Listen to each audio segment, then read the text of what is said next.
नमस्कार दोस्तों, स्वागत है आप सभी का शुभम क्लासेस में। मैं हिमांशु यादव। हम लोग कक्षा 12 का जीव विज्ञान पढ़ रहे थे। जीव विज्ञान का चौथा चैप्टर जिसमें हमारा चल रहा था जनन स्वास्थ्य, रिप्रोडक्टिव हेल्थ हम लोग पढ़ रहे थे।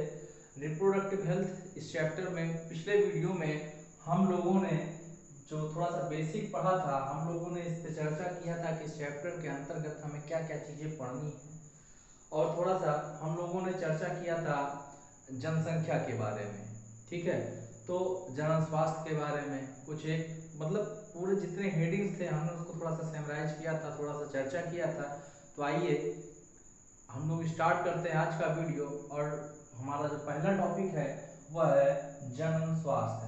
तो WHO यानी कि वर्ल्ड हेल्थ ऑर्गेनाइजेशन, WHO का मतलब वर्ल्ड हेल्थ ऑर्गेनाइजेशन, जिसे आप लोग हिंदी में कहते हैं विश्व स्वास्थ्य संगठन।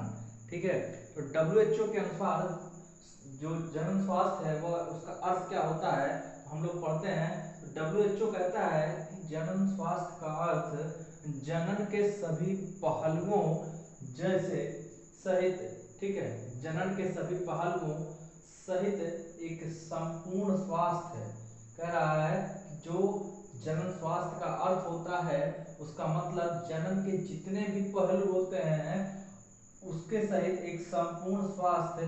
संपूर्ण स्वास्थ्य का मतलब शारीरिक, भावनात्मक, व्यवहारात्मक तथा सामाजिक स्वास्थ्य से है। देखिए यहाँ पे संपूर्ण स्वास्थ्य का मतलब सिर्फ आपके शारीरिक स्वास्थ्य से नहीं न होकर के भावनात्मक, शारीरिक, व्यवहारात्मक तथा सामाजिक स्वास्थ्य से है। इसलिए ऐसे समाज को जननात्मक रूप से स्वस्थ समाज कहा जाता है जिसमें लोगों के जनन अंग, कह रहा है हमारे समाज में ऐसे लोगों को जननात्मक रूप से स्वस्थ समाज कहा जाता है जिसमें लोगों के जनन अंग शारीरिक रूप से, मतलब उनके जो जनन अंग होंगे वह शारीरिक रूप से और प्रकारात्मक रूप से समान हो। मतलब शारीरिक रूप और प्रकारात्मक रूप से समान हो तो उसको हम लोग क्या बोलेंगे, जनन स्वास्थ्य बोलेंगे। ठीक है, तो हम लोग पिछले वीडियो में हम लोगों ने चर्चा किया था कि आपका जो फैमिली प्लानिंग है, जिसे आप परिवार नियोजन नाम देते हैं, तो यह प्लानिंग 1951 में स्टार्ट किया गया। भारत विश्व का एकमात्र अकेला पहला देश है जिसने तुरंत का तुरंत, मतलब जैसे ही भारत आजाद हुआ उसके तुरंत बाद जनसंख्या नियंत्रण पर जनन स्वास्थ्य पर काम करना चालू किया। हमने कल दोस्तों एक मिस्टेक हुई थी। मैंने आप लोगों को बताया था कि जो विश्व की जनसंख्या 1990 में 2 करोड़ थी। थोड़ा सा मिस्टेक हुआ था वहां पर 1990 ना होकर के वह 1900 था। 1900 में 2 अरब थी पूरे विश्व की जनसंख्या। बात समझ में आई? वहां पे एक थोड़ा सा मिस्टेक हुआ था, इसको आप लोग सुधार कर लीजिएगा। और इसके बाद 2000 आते आते पूरे विश्व की जनसंख्या कितनी हो गई, 6 अरब हो गई। लेकिन वर्तमान में जो 2010 की जनगणना के अनुसार, 2010 की जनगणना के अनुसार जो वर्तमान की जनसंख्या आज की जो वर्तमान की जनसंख्या बोली जाती है वो 2010 की जनगणना के अनुसार बोली जाती है। तो विश्व की पूरी जनसंख्या 2010 में कितनी थी, 7.2 अरब थी। बात समझ में आई? तो यहाँ पे एक मिस्टेक हुआ था, उसको आप लोग सुधार लीजिएगा। 1990 ना होकर के 1900 था। ठीक है, तो कहने का हमारा तात्पर्य जनन स्वास्थ्य है। तो जनन स्वास्थ्य में क्या है दोस्तों, हमारे जो भी जैसे कि जो हमारे युवा वर्ग है, युवा वर्ग का मतलब जो जिनमें किशोरावस्था आ रही है, उनमें जनन स्वास्थ्य को लेकर के उनके अंदर जागरूकता पैदा करनी चाहिए। किस प्रकार से, जैसे हमने बताया था कि टेलीविजन, समाचार पत्रों के माध्यम से या अन्य ऐड के माध्यम से आपके पाठ्यक्रम में भी इन चीज़ों को समायोजित करना चाहिए। क्या क्या इसमें कॉन्सेप्ट्स हैं इसको बताना चाहिए। इसके अलावा हम घर परिवार में अपने बड़े बुजुर्गों से बात करके या जैसे कि हम अपने आसपास पर जो परिवेश में जो हमारे समाज है, हमारे समाज से भी बहुत कुछ सारी चीज़ें सीखते हैं, तो वहाँ से हम अपने जन स्वास्थ्य संबंधित चीज़ों को जो है एकदम से क्लियर कर सकते हैं। जो हमारे मिसकॉन्सेप्ट्स हैं उनको हम समाप्त कर सकते हैं। बात समझ में आई? तो हमारा कहने का मतलब है कि ऐसे लोग जो ऐसा युगल जो विवाह योग्य हो गया हो, उसमें जनन स्वास्थ्य के प्रति जागरूकता पैदा किया जाना चाहिए। ऐसे ऐसे गर्भवती माँ मतलब जो प्रेग्नेंट हो, ऐसी माँ उसको उसके बच्चे का प्रसव के बाद उसके बच्चे के देखभाल के लिए प्रसव पूर्व उसको क्या क्या देखभाल करना है, इन सब चीज़ों के बारे में जो है जनन स्वास्थ्य को जागरूक करना चाहिए। चलिए हम लोग इसके बाद पढ़ते हैं। नेक्स्ट हमारा जो हेडिंग है वह है जनसंख्या विस्फोट एवं जनसंख्या नियंत्रण। जनसंख्या विस्फोट एवं जनसंख्या नियंत्रण। अच्छा, एक स्कीम चलाई गई थी जनन एवं बाल स्वास्थ्य सेवा कार्यक्रम। रिसेंटली अभी आपकी स्कीम चल रही है, ठीक है, आधुनिक समय में ये स्कीम चल रही है जिसका नाम है जनन एवं बाल स्वास्थ्य सेवा कार्यक्रम, जिसको आप लोग शॉर्ट में बोलते हैं RCH। Reproductive child health service scheme, जिसको आप बोलते हैं RCH, reproductive child health service scheme, या आप इसको हिंदी में बोलते हैं जनन एवं बाल स्वास्थ्य सेवा कार्यक्रम। यह रिसेंटली अभी आपका चलाया जा रहा है, ठीक है। ये जो है आपका चलाया जा रहा है। हालांकि हमने जो जनन स्वास्थ्य एवं बाल सेवा कार्यक्रम है से जनसंख्या में काफी हद तक जो है मतलब कमी करने का प्रयास तो किया है, लेकिन यह बहुत ही एकदम से हम कह सकते हैं कि नाम मात्र की कमी है, ठीक है। तो जो हमने इस कार्यक्रम के थ्रू जो जनसंख्या को कंट्रोल करने का जो कार्य किया है वह सिर्फ नाम मात्र का है। एक आंकड़ा मैं आपको देता हूँ कि जो आपका जनसंख्या वृद्धि दर है वह 2001 की जनगणना के अनुसार, भारत की बात कर रहे हैं, ठीक है। तो 2001 की जनगणना के अनुसार जो हमारा जनसंख्या वृद्धि दर है वह 2% है, यानी कि प्रति 1000 व्यक्ति पर 20 व्यक्ति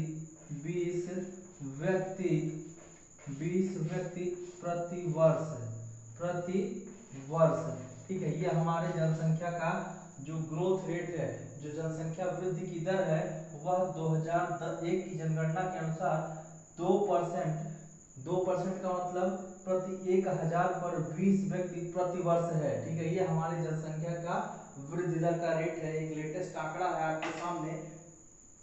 अच्छा, हमने आपको ये भी बताया पिछले वीडियो में कि आप दुनिया में जितने लोगों को देखते हैं लगभग हमने बताया कि 7.2 अरब, ठीक है, ये लोग हैं पूरे विश्व में, जिसमें से हमने बताया कि 1.2 अरब लोग कहाँ हैं, आपके भारत देश में हैं, ठीक है। सन 2000 में हमारे यहाँ 100 करोड़वां बच्चा पैदा हुआ, ठीक है। इसके बाद 2011 की जब जनगणना की गई तो जो उसका अंतरिम रिपोर्ट आया उसमें बताया गया कि हमारे देश की जो जनसंख्या है वह लगभग 121 करोड़ है। कितनी है? 121 करोड़। अब सोचिए जब हम लोग आजाद हुए थे उस समय हमारे देश की जनसंख्या सिर्फ 35 करोड़ थी, लेकिन 2011 तक आते आते हमारे देश की जनसंख्या बढ़ करके 121 करोड़ हो गई। मतलब हम कह सकते हैं लगभग 85 करोड़ का जो है, इन 85 करोड़ हमारी जनसंख्या वृद्धि हुई है। अच्छा, जनसंख्या वृद्धि अगर हो रही है तो बहुत सारी प्रॉब्लम्स भी हैं। जैसे जनसंख्या वृद्धि अगर हो रही है तो बहुत सारी घटनाएं घटती हमारे आसपास पर्यावरण में, हमारे जो है समाज में, जिससे क्या होता है कि तमाम तरीके की जो है यौन संबंधी अपराध होते हैं, यौन दुरुपयोग होता है, ठीक है, और विभिन्न प्रकार की समस्याएं आती हैं। इनको रोकने के लिए जननात्मक रूप से जिम्मेदार एवं सामाजिक रूप से स्वस्थ समाज को हमें तैयार करना है। बात समझ में आई? तो जो जिससे यौन अपराध को रोका जा सके। आप लोग आए दिन पेपर में पढ़ते हैं कि कुछ न कुछ एक नया जो है यौन अपराध कहीं ना कहीं हर पेज पे आपको दिखता मिल जाता है। तो वह सब चीज़ों को रोकने के लिए हमें एक स्वस्थ समाज तैयार करना होगा, जिससे हम जन स्वास्थ्य को और बढ़ावा दे सकते हैं। ठीक है दोस्तों, तो जो हमारा जनसंख्या है, जनसंख्या यदि आपकी बढ़ेगी, ठीक है, बढ़ने के कुछ कारण भी होंगे, और कुछ कारण होंगे तो उसका जो जनसंख्या बढ़ेगा उसके कुछ प्रभाव भी होंगे। बात समझ में आई? तो जैसे हम लोग बात करते हैं कि हमारी जो जनसंख्या बढ़ रही है, कंटिन्यूअसली क्या कर रही है, इंक्रीज कर रही है। इसके पीछे जो सबसे बड़ा कारण है वह है मातृ मृत्यु दर में कमी। मातृ तथा तथा शिशु शिशु शिशु मृत्यु दर में कमी। ठीक है, यह एक बड़ा रीजन है। क्यों? क्योंकि जो हमारा टेक्नोलॉजी है, जो हमारा साइंस है, वो काफ़ी डेवलप कर चुका है। हम मेडिकल के क्षेत्र में भी काफ़ी डेवलप कर चुके हैं, जिसके कारण से हमने मातृ तथा शिशु जो मृत्यु दर थी उसमें बहुत अच्छी खासी कमी ले आई है। मतलब हम कह सकते हैं कि हमने इसमें जो है बहुत हद तक इसको रोक दिया है। जो इन्फेंट मर्टलिटी रेट था उसको हमने काफ़ी हद तक डिक्रीज करने में सफल हुए हैं हम लोग। इस वजह से एक यह भी कारण है जिसमें आपके जो है जनसंख्या वृद्धि जो है वह काफ़ी हद तक हो रही है। दूसरा है जानकारी का अभाव। जानकारी का अभाव। देखिए, हमारी जो जनसंख्या वृद्धि हो रही है उसके पीछे कहीं न कहीं हमारा जो समाज है उसका पिछड़ापन भी है। ठीक है, हमारे समाज के लोग थोड़ा सा पिछड़े हुए लोग हैं काफ़ी। ठीक है, बहुत सारे ऐसे एरिया हैं जहाँ पे लोग जागरूक नहीं है, तो अभी वो लोग ये नहीं समझ पाते हैं कि इसकी क्या हानियां हैं। ठीक है, इससे क्या कमियां हो रही हैं। तो इस वजह से हमारा जो समाज है वह पीछे है। तो वह भी एक कारण है जिसके कारण आपकी जनसंख्या क्या कर रही है, कंटिन्यूअसली इंक्रीज कर रही है। बात समझ में आई? दूसरा, जनन योग्य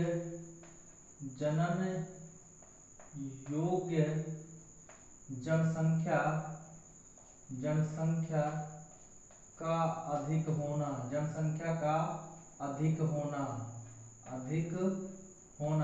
कहने का मतलब मेरा ये है कि युवा वर्ग जो है, जो आपका रिप्रोडक्शन की कैपेबिलिटी रखता है, ऐसे लोगों की संख्या बहुत ज़्यादा है। यह भी एक कारण है आपके जनसंख्या की वृद्धि का।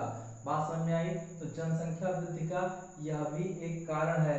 दूसरा है हमारा जो क्लाइमेट है। ठीक है, जिस पर्यावरण में हम रह रहे हैं, तो हमारे अंदर मैच्योरिटी जो है वह कम समय में आ जाती है। मतलब हम जो हमारी जो पीढ़ी है, जो मानव समाज है, वह जो है बहुत ही कम समय में रिप्रोडक्शन के काबिल हो जाता है।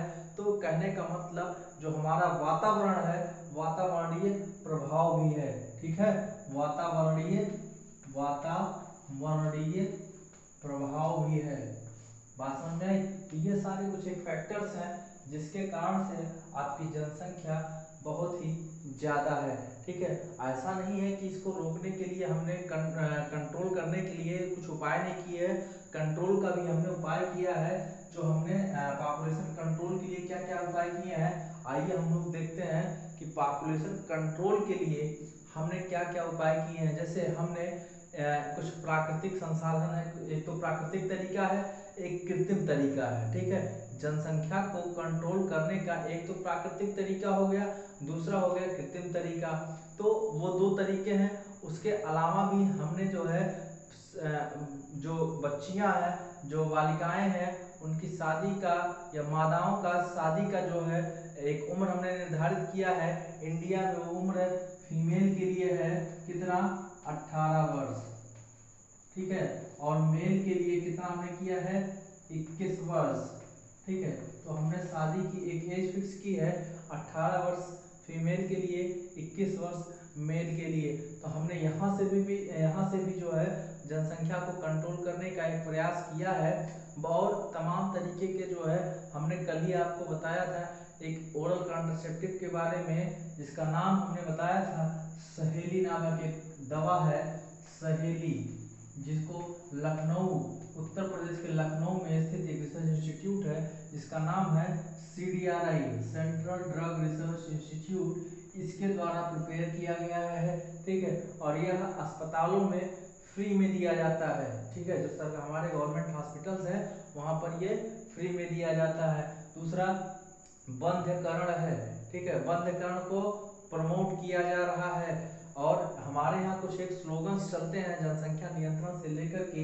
हम लोग एक युगल को दिखाते हैं, एक युगल के साथ मान लीजिए कि ये मेल है, ठीक है, और ये एक जो है कोई फीमेल युगल है, इसके साथ हम दो बच्चों को दिखाते हैं। ठीक है, दो बच्चे का दिखाने का तात्पर्य यह है कि यह आपका छोटा या लघु परिवार होना चाहिए, सीमित परिवार होना चाहिए। ठीक है, इसी के साथ साथ हम एक स्लोगन देते हैं, हम दो हमारे दो, हम दो हमारे दो। या एक और स्लोगन देते हैं, छोटा परिवार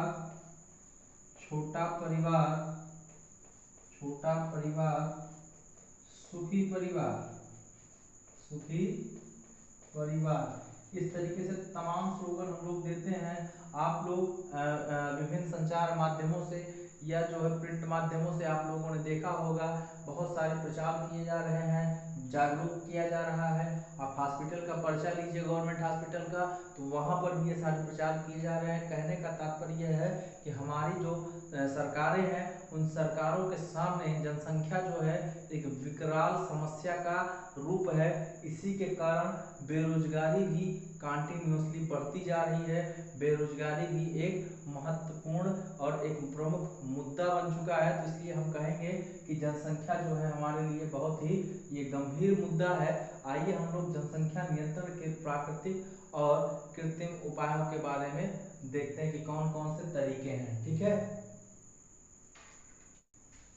चलिए दोस्तों, तो हम लोग चर्चा कर रहे थे गर्भ निरोधक साधन के बारे में। तो जनसंख्या के कारण जो हमारी जो है बहुत सारी समस्याएं हैं। जैसे हमारा जो प्रमुख समस्या है वह है रहने खाने तथा पहनने की समस्या, जिसको आप कह सकते हैं तो सिंपल शब्दों में रोटी कपड़ा और मकान की समस्या। ठीक है, तो ये सारी समस्याएं जनसंख्या के कारण ही होती हैं प्रमुखता। और जो जनसंख्या नियंत्रण के जो हमारे संसाधन हैं वो प्राकृतिक भी हैं और कृत्रिम भी हैं। तो आइए हम लोग चर्चा करते हैं। हमारा कितने साधन है, जैसे प्राकृतिक है, रोध है जिसको आप प्राकृतिक या जिसको आप लोग परंपरागत साधन बोल सकते हैं। दूसरा हमारा रोध या बैरियर।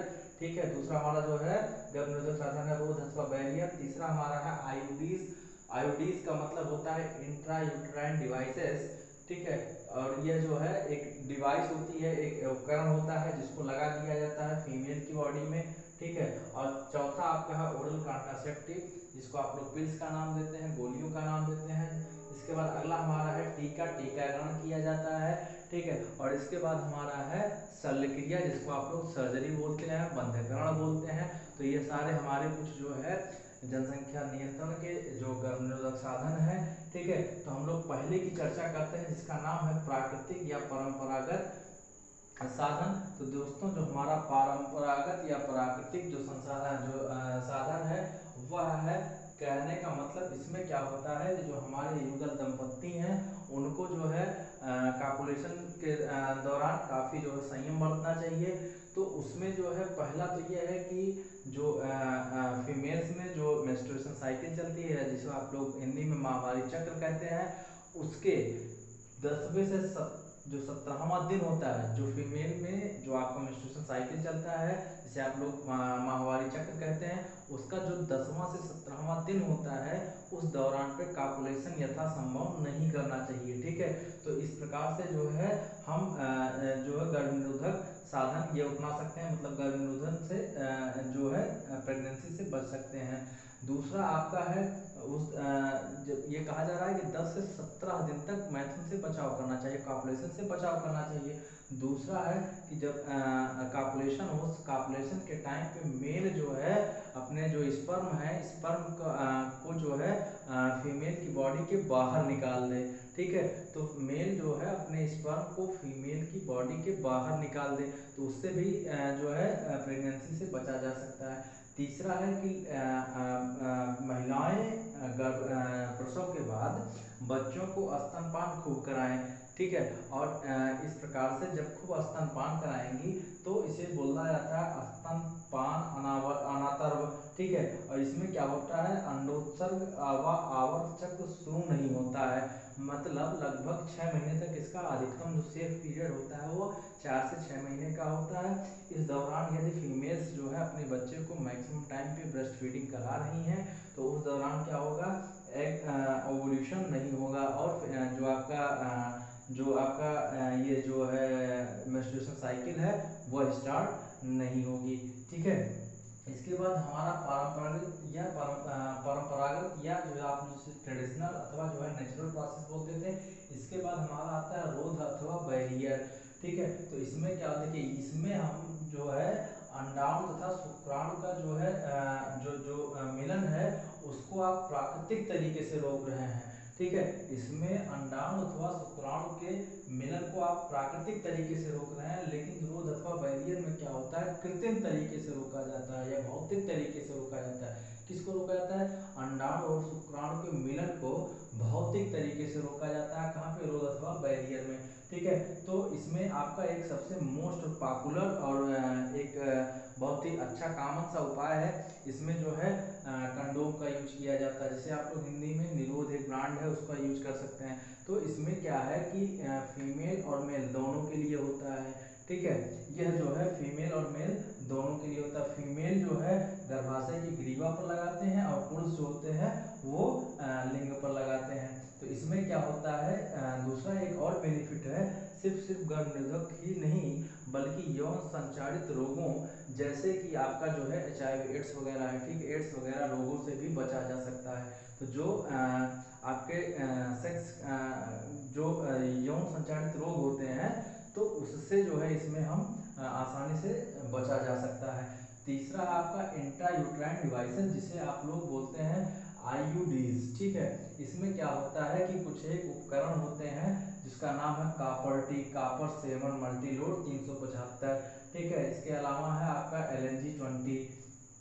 तो ये सब जो होते हैं या लिपस लूप्स। ठीक है, तो मतलब इन सब का प्रयोग करके ये कहाँ किसमें किया जाता है, ये फीमेल्स की बॉडी में लगाए जाते हैं। यह जो है जैसे किसी को अपने बच्चों में कुछ सर्टेन टाइम का गैप रखना, 3-4 साल, 5 साल, 2 साल। ठीक है, इस तरीके से जो गैप रखना है वो गैप के लिए बहुत ही कारगर मेथड है IUDs का उपयोग करना। लेकिन कारगर का मतलब ये है कि बहुत सारी ऐसी चीज़ें भी देखी गई हैं कि कभी कभी IUDs का उपयोग किया तो जाता है। तो इसमें ये जो एक्सपर्ट होते हैं, मेडिकल एक्सपर्ट, इसका मतलब चाहे नर्स कह लीजिए या फिर डॉक्टर, ठीक है, तो वो जो है इसको फीमेल की बॉडी में फिट कर देते हैं। ठीक है, तो फीमेल की गर्भाशय में इसको लगा दिया जाता है जिससे जो है स्पर्म वहाँ तक नहीं पहुँच पाता। बात समझ में आई, मेल का जो स्पर्म होगा कॉपुलेशन के बाद फीमेल के जो ओव्यूलेशन के दौरान एग निकला था फीमेल की बॉडी में, तो उस एग तक फीमेल का स्पर्म नहीं पहुंच पाता। तो ये बच्चों में गैप रखने का सबसे बेहतरीन तरीका है। इसके बाद आपका अगला है गर्भनिरोधक प्रकार, जिसका नाम है ओरल कॉन्ट्रासेप्टिव, जिसको आप लोग पिल्स नाम या गोलियां नाम देते हैं, हिंदी में इसको आप लोग गोलियां कहते हैं। अभी हमने आपको बताया था एक पिल्स का नाम जिसका नाम है सहेली, ओरल कॉन्ट्रासेप्टिव।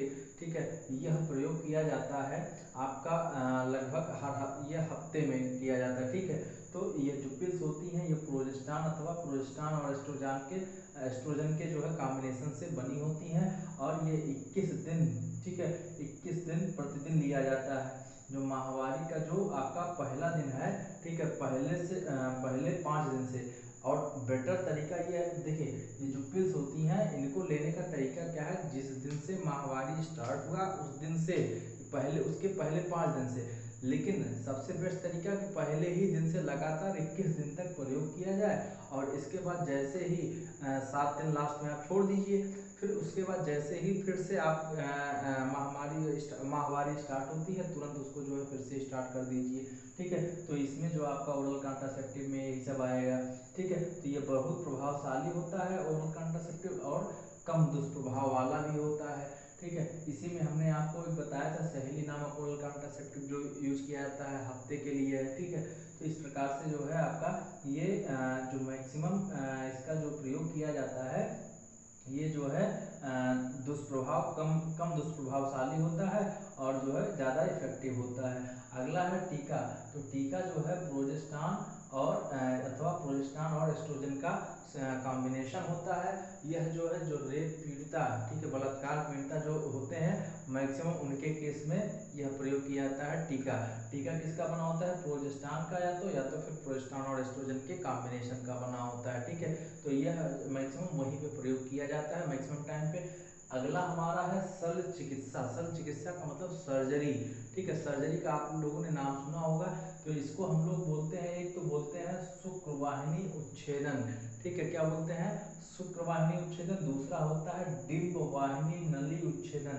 ठीक है, इसको आप बोलते हैं ट्यूबेक्टोमी, और इसको बोलते हैं देखिए इसको ये शुक्रवाहिनी उच्छेदन जो होता है, या इसको अंग्रेजी में बोलते हैं वैसक्टॉमी। ठीक है, ये मेल्स में होता है। मेल की वासा डिफरेंशिया को काट दिया जाता है, काट करके वहीं पे बांध दिया जाता है, और इसमें फिर जो दोबारा से जब स्पर्म और एग के मिलने के चांसेस जो हैं मिनिमम या ना के बराबर हो जाते हैं। मतलब मैक्सिमम पॉसिबिलिटी होती है कि एग और स्पर्म का फिर से मिलन नहीं हो पाएगा, अंडाणु और शुक्राणु का फिर से मिलन नहीं हो पाएगा।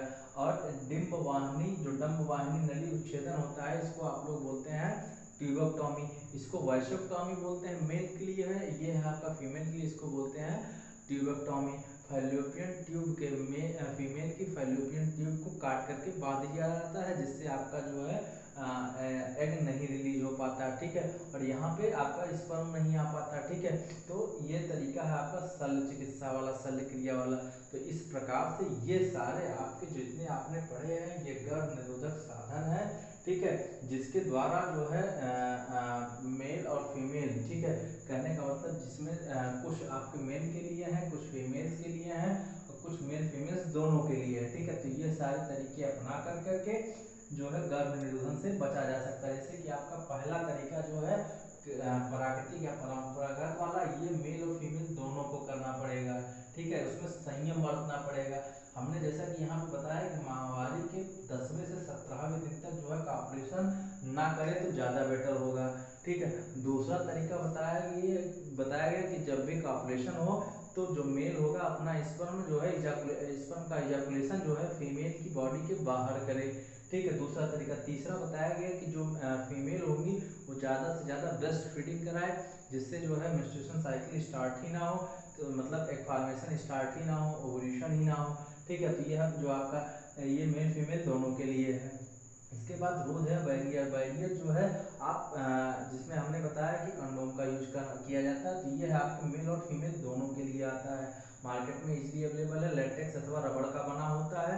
ठीक है, फीमेल अपने गर्भाशय की ग्रीवा पर और मेल जो अपने जो है लिंग पर इसको यूज करता है। ठीक है, इसके बाद आपका कॉपर्टी है, ये फीमेल्स के लिए ही है, मेल्स के लिए नहीं है। इसके बाद ओरल कॉन्ट्रासेप्टिव आता है, यह भी जो है फीमेल्स के लिए ही होता है। और इसमें जो बताया गया कि आप जो माहवारी होगी उसके प्रथम 5 दिन में, और बेस्ट तो ये होगा कि पहले ही दिन से स्टार्ट करें और लगातार 21 दिन पर डे जो है इसका यूज करें, अंतिम के 7 दिन छोड़ दें। उसके बाद जैसे ही दोबारा से जो है मेंस्ट्रुएशन साइकिल स्टार्ट होती है फिर से इसको लेना स्टार्ट कर दें। इसके बाद अगला तरीका है टीका का। टीका हमने बताया कि कहाँ पे यूज किया जाता है, जो बलात्कार या रेप पीड़िता होती हैं। ठीक है, और शल्य चिकित्सा यह जो है परमानेंटली जो है गर्भ निरोधन का काम करता है, जिसको एक बार कर दिया गया और उसके बाद मेल के जो है वासा डिफरेंशिया को काट करके बांध दिया जाता है। वहीं फीमेल के केस में जो होता है फैलोपियन ट्यूब, या जिसको आप लोग बोलते हैं डंब वाहिनी नली,